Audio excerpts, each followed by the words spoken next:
Zaporijjia est l'une des 4 centrales nucléaires ukrainiennes en activité. Elle est formée de 6 réacteurs, chacun d'une capacité installée de 1000 MW.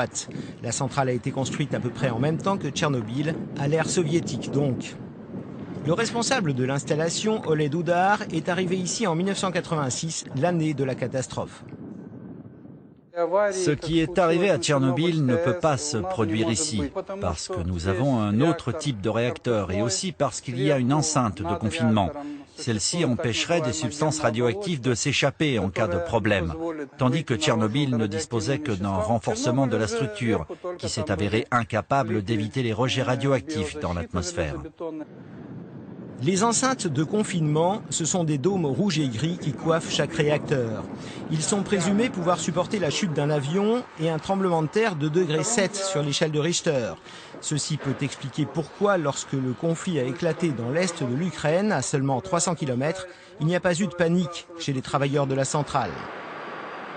La direction a d'ailleurs une telle confiance envers la sûreté de l'installation qu'elle a décidé d'étendre la durée de vie de 2 des réacteurs. Un collègue d'Oleh Dudar nous montre comment les réacteurs ont été rénovés de façon à pouvoir être exploités 10 ans de plus. Il est bien plus économique de moderniser et d'étendre la durée de vie d'un réacteur que d'en construire un nouveau. On le met aux nouvelles normes, son équipement est remplacé et l'exploitation peut alors se poursuivre plus longtemps que le terme initialement prévu. Cette mise à niveau est soutenue financièrement par la Banque européenne pour la reconstruction et le développement, la BERD, et par le programme nucléaire de l'Union européenne, Euratom.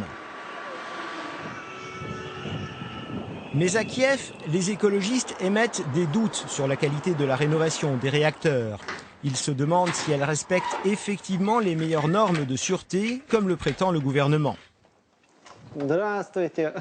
Ce membre du Centre national de l'écologie est inquiet.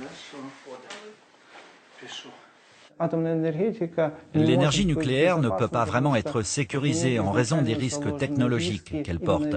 Et si la centrale fonctionne au-delà de sa durée de vie prévue, cela veut dire qu'une partie de son équipement sera détériorée, car on ne peut pas remplacer tous les éléments. Cela augmente donc le risque d'accident.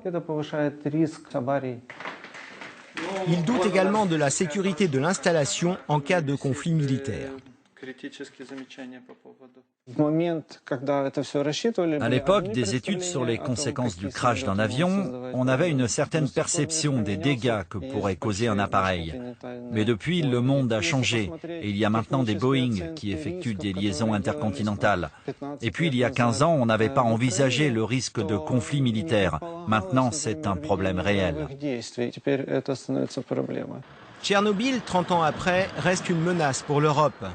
La communauté internationale aide au financement de la structure géante consistant à recouvrir le réacteur numéro 4 qui demeure une source de contamination. Mais pour les Ukrainiens, rien ne pourra jamais effacer les cicatrices de la catastrophe du 26 avril 1986.